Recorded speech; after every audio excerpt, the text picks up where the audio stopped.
আমার তো এখান থেকে আমার সব ওখানে পেট করে আমি আইটি দেখছি আর আগে দেখছি। কিভাবে হারাবো আমি? আমাকে বলে এ বাড়ি আমার, আমি জানি না এত বড় বাড়ি। আমাকে বলে এত বড় বড় গাছ এগুলা সব আমি ফোন করছি, আমি জানি না। আমার এই যে বাড়ির মাটি কাট এগুলা বলে আমি কাটছি, আমি জানি না।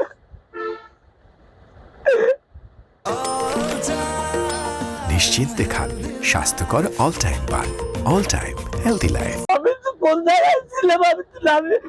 আমি তো পরে থেকে এক বাসায় থাকি, আমার ওখানে ভাড়াতে থাকি, আমি কানে খাই, কাজ করি।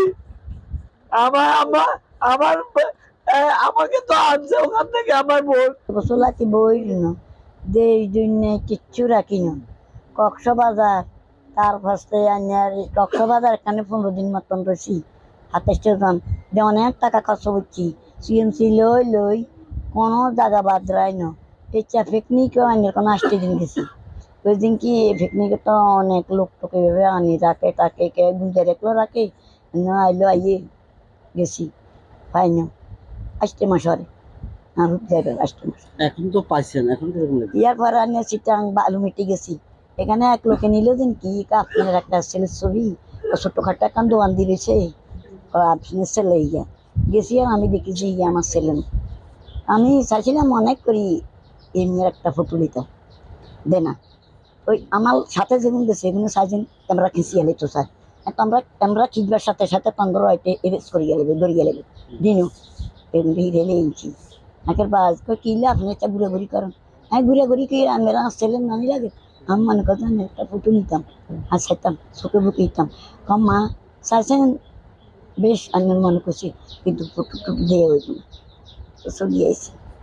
ইয়ার ফেরো অনগা হুতেরে কোনো জায়গাত বাবু যাতে জিয়ানে কর এড়ে যাইয়ে এড়ে চাইয়ে কোনো মানে বাদ দিয়ে না। আর তোর সঙ্গে রাত দিন মাত্রা ঘুম নাই। রাতে লেগে আল্লাহ উৎকণ্ঠা রোডে ভরিল না, রাস্তায় ভরিল না, বুনকালে ভরিল। আল্লাহ হুতেরে আবাদত রাখো, আল্লাহ হুতেরে মশা ভরিও না। এটা আমার ভাই, আমার সব দিক দিয়ে আমার ভাই। ছবি আমরা মনে আছে না 14 বছর কি ভাই ছবি অনেকদিন কে হওয়ার জানি কি আমার ভাই।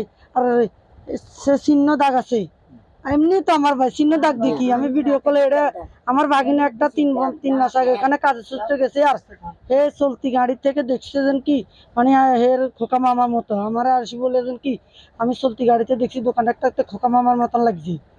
তারপর ভাগিনারা তো বললাম যেন কি তুমি আবার ওখানে যাইও, আবার খোঁজ করিও ধরছি। আর এবার মাঝে মধ্যে ফোন করি গেছো নি ফোন করি এক যাবো। এবার হে কইছে আর চিন্তা করি না যাইলে এটা খোঁজ করুন আর আমার বলা লাগবে না। হে গেছে এখন যাইবে, হের কাজের জায়গা থেকে অনেক দূরে আছে। তারপরেও হে গেছে যাই, হে এটা খোঁজ করছে। রে গেছের মতন আবার পাইছে। তো গেছের মতন হেরে জিজ্ঞাসা আমি বলে দিছি কি তুমি প্রথমে জিজ্ঞাসা করবো আপনার বাড়ি কই।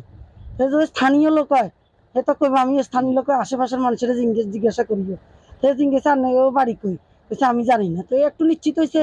এরপরে যেন কি স্থানীয় লোকেরা জিজ্ঞাসা করছে কইছে আপনি এ কবে এখানে আমরা জমিদার জানে তা আরো নিশ্চিত হয়েছে। তারপরে এরে বলছে যেন কি আন্না তো আমি তো আনের বাগি না, আনের এই বাড়ি তো আমি চিনি, আনের বোন আছে আনের বোনের সাথে কথা বলবি না। আমার ভাইয়া বলে যেন কি আমার কই বোন আচ্ছা ফোন দাও কথা বলি। আর ফোন দিছে তো আমি আর ভাইয়ারে ফোন দিছি আর ভিডিও কলে লাগে চিনি গেছি।